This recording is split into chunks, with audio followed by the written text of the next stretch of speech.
Well, good morning, everyone. I thought I would take you along with me real quick on uppotting some of my seedlings into 1 gallon pots. So just to kind of show the process, in the fall I collect a whole bunch of seed and I put them in this container here.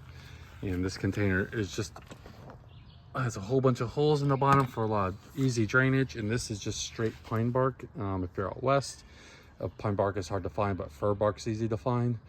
Out east where I'm at, fir bark's hard to find, and pine bark is the easier resource to find. So you can find it at big box stores or garden centers. But anyways, this is full of pine bark, and I'll fill it almost all the way to the top, scatter the seeds around, cover it with a thin layer of pine bark, and then I actually then cover it with some chicken wire to keep the squirrels from digging up the seeds. And then in the spring, you can see what has emerged. So the trees that kind of have some interesting colors, I'll kind of observe and see if they amount to anything. And then the ones that are just straight green, I'm going to use for rootstock for some of my other trees. So some of these more red ones, we'll see, or if they have any, there looks like some bronzing on some of these ones. So yep, just I'm gonna observe maybe 3 or 4 of these, and then but the rest, the majority, they're gonna become rootstock. So I got these from a Acer Palmatum subspecies palmatum tree. So these are just straight species seedlings from a green Japanese maple, which make the best rootstock typically. So, and then I'll pop them up, usually into these types of containers, and or if I run out of those, then solo cups work pretty well too, or if you're on a budget, solo cups work pretty well. And then once they've kind of grown on and get to about this size, and then this is about the size that is good for grafting. And then this year, the ones that either the grafts didn't take like this, then I'm going to try again. I'm going to try grafting them again, maybe a little bit lower in the fall. But the top growth is still really well. The roots, I looked at it and I'll show you in a second, are really vigorous still. So this one is still viable again for graft. I just got to do it lower on the trunk. So this was going to be a weeper, which is why it's grafting up. If it's going to be an upright, usually I graft a lot lower to the base.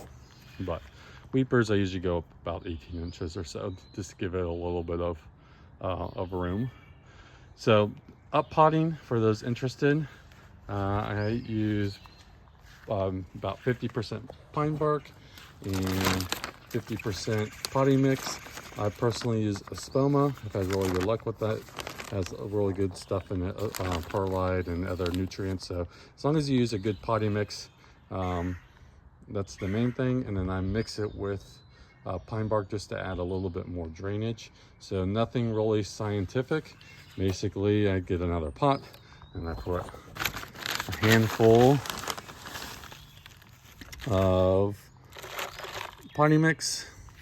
Come over, grab a handful of my bark, and I mix it together to make sure it's all nice and stirred up.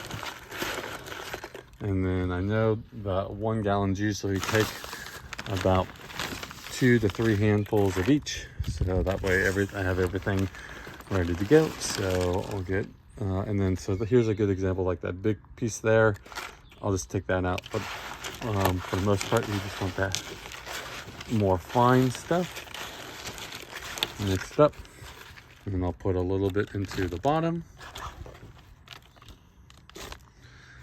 And then I'll come over here and let's turn these. Grab my mix. And then so I'm going to pull this out. It might be a little hard with one hand.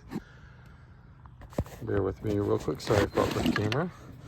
So I'm going to inspect the roots get into the light so you can see some nice healthy white roots on this, and it's definitely ready to be potted up. Not too root bound yet, but definitely getting there. So the main thing, if some of my other ones had some long roots sticking out the bottom, when I put it in, I want to make sure those roots aren't J-hooking. So a J-hook, basically what it sounds like, the roots come down and then J-hook back up, and that can do some damage to the tree long term.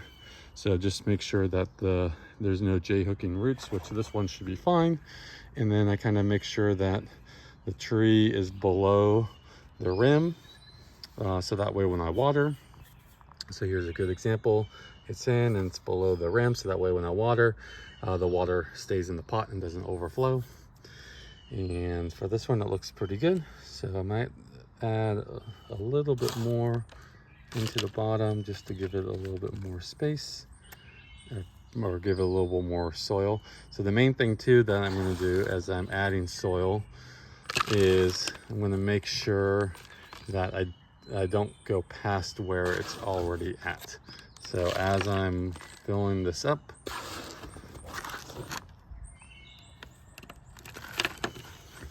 there we go, when I kind of get near the top, I want to make sure that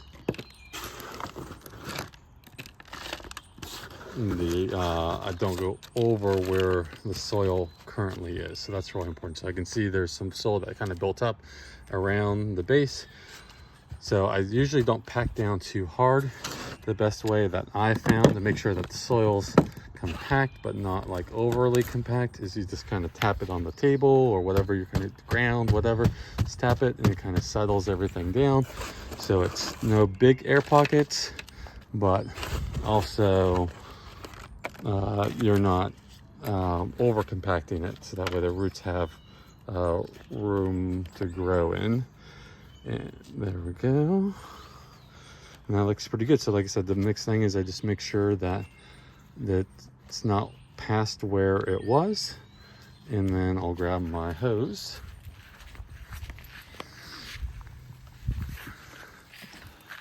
and give it a quick water in. And that will kind of also settle out any of the remaining air pockets. Kind of check the soil level. And that looks good. And there you go.